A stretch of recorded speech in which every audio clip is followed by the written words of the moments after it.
Hey everyone, I'm Jazz, this is Endless Road, and if you'd seen my previous bike video, then you would know I've got a project on the go. Well, just got it. It's a Kawasaki Z440 and I plan on turning it into a cafe racer. So this is the next installment in that series. Most of my channel has been to do with a camper van at the moment, so now we're delving into the two-wheeled world. In order for me to turn it into a cafe racer, I'm gonna have to change a lot of the bodywork, and I'm gonna create some fairings for it as well. So today's video is gonna be kind of like a light strip down. I'm not fully stripping it because I have to make fairings for it, and I have to keep some bodywork and parts and stuff on it so they line up with all that stuff. So the first thing we got to get rid of would be the rear mudguard and the rear light unit and the grab handle and the seat unit. What else would it be? Also the side panels there with the badge on it, and obviously we're not going to be carrying any passengers, so the rear foot pegs can go. Also, I had a good bit of news. The owner of this bike before me was nice enough to have a rummage through his garage and found me the Haynes workshop manual for it, which is very nice. So that'll come in handy.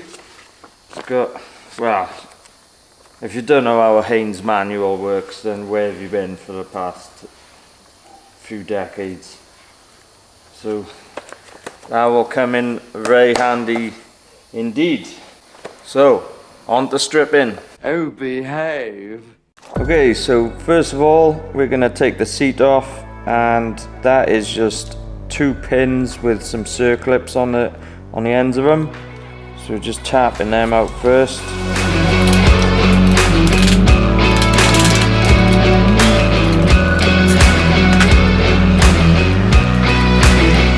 Next on the cards is to take the grab handle off. On the ends of the grab handle you got 2 big nuts. These nuts? Got it! And a part of the shock assembly. You don't have to take them off fully because the grab handle is notched out. But then before you can take it fully off, the mudguard's in the way. I found that out. So there's just a few 10mm nuts and bolts holding the mudguard on.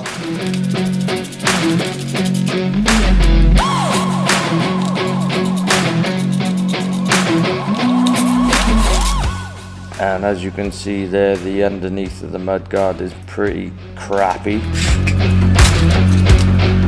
And then we can get to the remaining 2 bolts for the grab handle, which is underneath.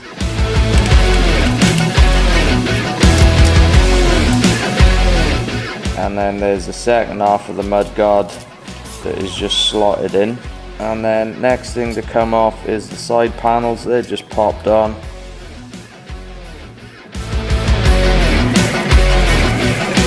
Once we've done them, we can start getting the passenger foot pegs off.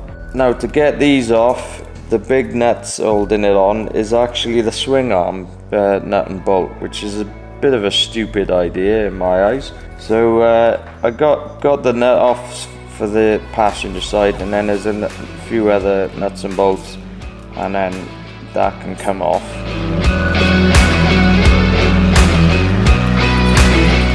Now to get the driver's side off is a bit more difficult.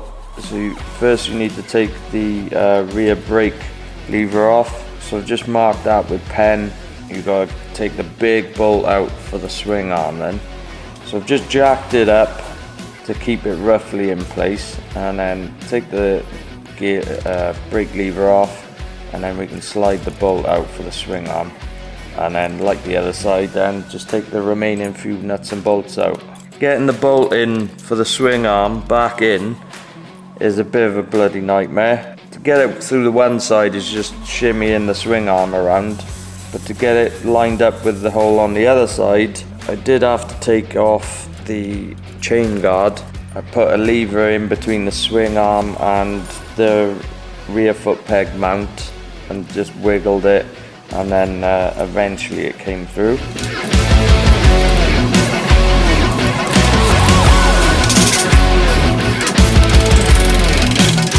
So yeah, next step I think is to take all this crap off. Lights, those clocks, handlebars and the mirrors. So the wing mirrors are pretty easy to take off. You just got to take a rubber cover upwards and then undo a locking nut, and then you can unscrew the whole mirror assembly. Then we were on to the headlight. There's two big bolts either side of the headlight. I thought they were threaded internally, but turns out there is an actual nut inside, so you have to take off the two screws holding the front of the headlight out, so then you can take that away and then you can see the nuts inside. Taking the indicators off, there's just a nut on the end of them. Once the headlight is disconnected and all the plugs and wires are disconnected, you can then disconnect the indicators as well, because all the wiring goes into the inside of the headlight. Bit of a mission unplugging them and routing them around and all that, so you can get them off.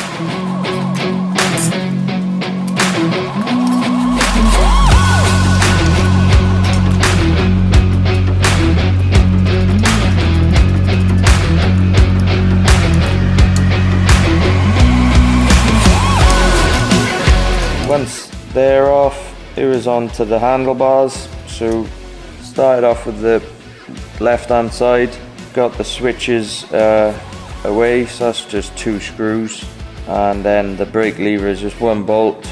Take the grip off, so it was easiest to just slice it, and then you can get the clutch lever away. Had to undo a few clips lower down to give me enough length of the cable to get it off. And I think it was later on that I actually took the cable out of the lever anyway. The right hand side was a bit more difficult, so got the fluid reservoir off easy enough because that's just one bolt. But to get the throttle and the switches there away, the bloody two screws rounded off. So thought I'd try grinding a slot into them so I could get a big beefy flathead screwdriver in there. That didn't work, so in the end I just grinded them off flat and then put a screwdriver in to pry it open and got it off that way. One last thing is the handlebars, so that's just 4 bolts. Take the clamp off of that and that's away. And there we have it. That's about as stripped as I want to go just for now. All the important parts are still on the bike that I need to line up the custom fairings with. I was gonna take them off, but I'm not sure for now. They will get replaced because they're past it, and I don't know what's going on with that there. But I'm gonna leave them on there just for now, because I might need them to line up the front fairing with. I don't know yet. So yeah, all the handlebars are gone now, the levers, the mirrors, the headlight, the indicators, they're all gone. And I think the next part is, if I'm gonna be cutting things off, it will be that. So where the rear pegs bolt onto, they might be getting cut off there. Whether I can leave the seat, whatever you call that bit, seat subframe, whether I can leave it like that and construct a new seat with that intact, or whether I have to cut it and re-weld it flatter, that remains to be seen yet. Not quite sure what else would need to be cut off to make it more of a cafe racer. Not quite sure on what to do here yet, because obviously I want the lower handlebars, so I'm assuming that they got to get cut off to fit the clip-on handlebars. If anyone knows and they've done that type of thing on one of these bikes or something similar, let me know in the comments before I start cutting things off that I don't need to be cutting off. But well, it didn't really matter on these forks anyway, because if I do want to keep forks like these on, I'll be getting a replacement set anyway, because these are knackered. They're well pitted. So yeah, that's about all I can take off for now until we start the next steps. Now, just to give you an idea on the direction I'm heading in, I've done a little mock-up on my iPad of a design. Now, I'm no render artist or anything like that, so imagine MS Paint, if you will. So yeah, really quick mock-up, but just to give you an idea, it will probably get changed 1,000 times, but here we go. So we start off, and there's basically the same bike. It's not my bike, but it's exactly the same as it. I have reversed the image just to so it aligns up with other bits and bobs that I got planned. So first step is to strip it down. So there it is, fully stripped. It's got the wheels still on it though, so everything that we don't need is off it.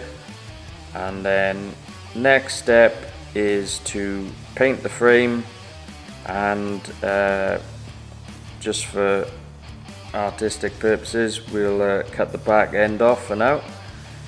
And then we get a different set of tires on it. Whether I have some like that or something different, I do not know, but they look funky for now. I have no idea what they're called. Then we fit a different seat unit on it, so a single seat conversion with like a fiberglass fairing that is much shorter. After that we fit a different exhaust. Now this was just the exhaust off the particular bike that I was using in the image. It doesn't look very good to me, but it's different than the standard one. It's much shorter, so that's kind of like the style I'd be going with, but it'll be a bit neater than that one. Next step, put the original tank back on. There we go. And then we fit some the lower style handlebars, the clip-ons, whatever you want to call them. And then last but not least, we create fiberglass fairings for it. So we've got the bit that comes down further off the rear seat panel. We got the lower side fairings and belly pan, and then we've got the front upper fairing with the headlight and the what's it called, the plastic see-through bit, the bubble or whatever. And then after that we will paint it all black. Yes, it looks kind of green, but it's as best as I could do. The paintwork will definitely be black, and then it will all be airbrushed. So like I said in the first video, I plan on doing this as a demo bike for my airbrushing, and that is why we created all this fiberglass fairings, because then it just gives you more room to airbrush onto. Let me know in the comments if this is still considered a cafe racer style, because I haven't got a clue. The front fairing looks a bit like the Japanese Bosuzoku gangs to me, but you let me know. The only colour that I'm a bit iffy on whether it will stay like it is the red wheels and frame, but I will be painting them. Whether they stay that colour, I don't know. So that is a rough idea on the direction I'm going in.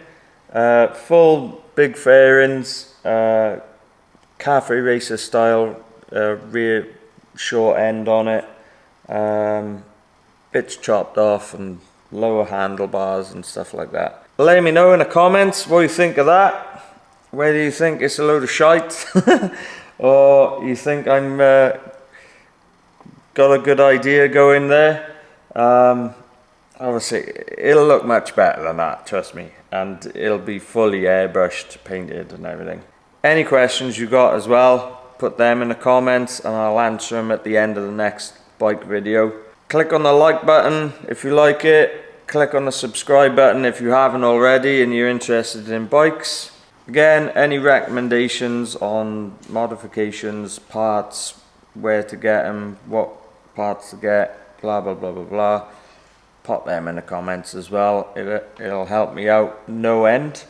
I think that's all I can say now, so I'll see you next time.